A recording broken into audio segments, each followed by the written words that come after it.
स्वागत है आप सभी का। सुप्रभात, नमस्कार। मैं हूं प्रीति सिंह। आइए एक नजर डालते हैं इस वक्त की सुर्खियों पर। केंद्र सरकार ने कोरोना संक्रमण फैलने से रोकने के लिए जारी लॉकडाउन को और 2 हफ्तों के लिए बढ़ाने का फैसला किया है। केंद्रीय गृह मंत्रालय ने आपदा प्रबंधन अधिनियम 2005 के तहत फैसला लेते हुए लॉकडाउन 2 सप्ताह यानी 17 मई तक बढ़ा दिया है। देश में 40 दिनों का लॉकडाउन 3 मई को पूरा हो रहा था। हालांकि इस बार ग्रीन और ऑरेंज जोन में शर्तों के साथ कुछ छूट भी दी जाएगी, लेकिन सोशल डिस्टेंसिंग के नियम पहले की तरह ही जारी रहेंगे। वहीं संक्रमण के आधार पर केंद्र सरकार ने पूरे देश को 3 क्षेत्रों में बांटा है। 733 जोनों में 130 रेड जोन, 284 ऑरेंज जोन और 319 ग्रीन जोन घोषित किए गए हैं। ग्रीन जोन में सभी बड़ी आर्थिक गतिविधियों की छूट दी गई है। साथ ही बसों का परिचालन भी हो सकेगा।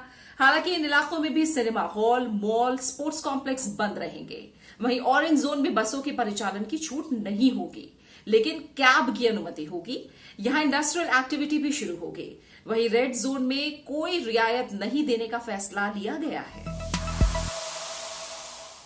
इस बीच गृह मंत्रालय ने सभी राज्यों को चिट्ठी लिखकर दूसरे राज्यों में फंसे मजदूरों, छात्रों, पर्यटकों और श्रद्धालुओं को वापस घर लाने के लिए स्पेशल ट्रेनों की अनुमति दे दी है। गृह मंत्रालय ने इसके लिए राज्यों से रेलवे बोर्ड से संपर्क योजनाएं बनाने का निर्देश दिया है। रेलवे ने कहा है कि ऐसे लोगों की वापसी के लिए श्रमिक स्पेशल ट्रेनें चलाई जाएंगी। वहीं गृह मंत्रालय ने साफ कर दिया है कि जरूरी सामानों वाले ट्रकों की आवाजाही के लिए पास की जरूरत नहीं है और आवश्यक वस्तुओं की आपूर्ति लगातार जारी है। वहीं भारत में कोरोना संक्रमित मरीजों में ठीक होने की दर में लगातार वृद्धि हो रही है। रिकवरी रेट बढ़कर 25.37% हो गया है। पिछले 24 घंटों में 564 मरीज ठीक हुए हैं। स्वास्थ्य मंत्रालय के मुताबिक अब तक 9,064 मरीज स्वस्थ होकर घर जा चुके हैं। वहीं देश में पिछले 24 घंटों में 1,993 नए मामले सामने आए हैं। इसके साथ ही जो कोरोना संक्रमित हैं, उनकी संख्या हमारे देश में 35,365 तक पहुंच गई है। हालांकि इनमें से केवल 25,007 मामले ही एक्टिव हैं। भारत में कोरोना वायरस के प्रसार को देखते हुए अभी 35 लाख RT-PCR किट की मांग है। केंद्र सरकार के मुताबिक उसे अब तक 13,75,000 किट मिली है और बाकी 21,35,000 किट के लिए ICMR ने ऑर्डर दे दिया है। अधिकार प्राप्त समूह के अध्यक्ष PD वघेला ने कहा है कि देश में करीब 2 करोड़ PPE किट की मांग है, जिसमें से 1.42 करोड़ किट घरेलू बाजार से खरीदे जा रहे हैं और 2.22 करोड़ किट के ऑर्डर दे दिए गए हैं। जबकि देश में हर रोज 1.87 लाख किट का उत्पादन किया जा रहा है। उन्होंने ये भी कहा कि हालात को देखते हुए 75,000 वेंटिलेटर की मांग है और इसमें से करीब 19,000 वेंटिलेटर उपलब्ध हैं और बाकी के 61,000 वेंटिलेटर के लिए ऑर्डर दे दिया गया है। प्रधानमंत्री नरेंद्र मोदी ने शुक्रवार को उड्डयन क्षेत्र को और अधिक कुशल बनाने के लिए एक बैठक की। बैठक में भारतीय एयर स्पेस का प्रभावी ढंग से उपयोग करने पर चर्चा हुई ताकि उड़ान का समय कम हो और जनता को फायदा हो।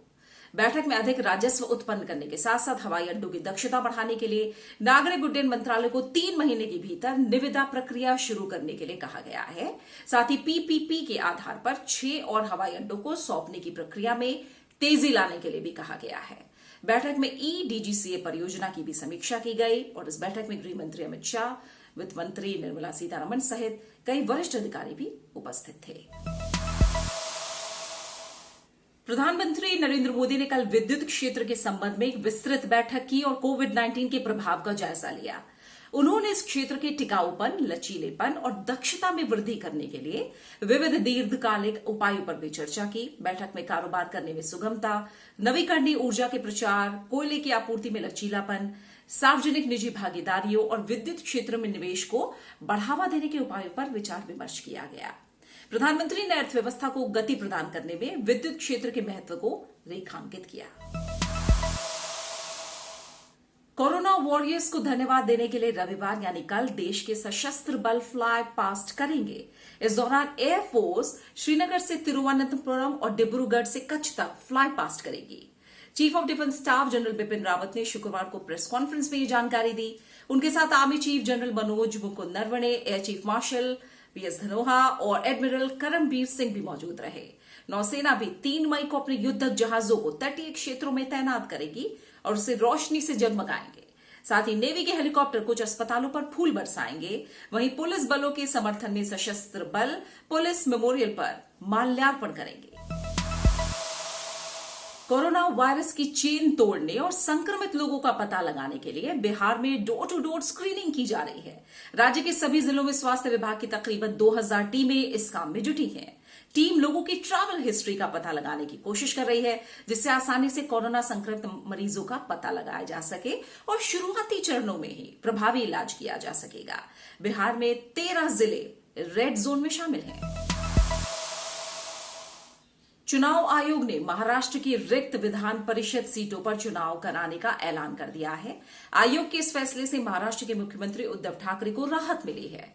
चुनाव आयोग ने प्रदेश की रिक्त हुई 9 विधान परिषद सीटों पर 21 मई को चुनाव कराने का ऐलान किया है।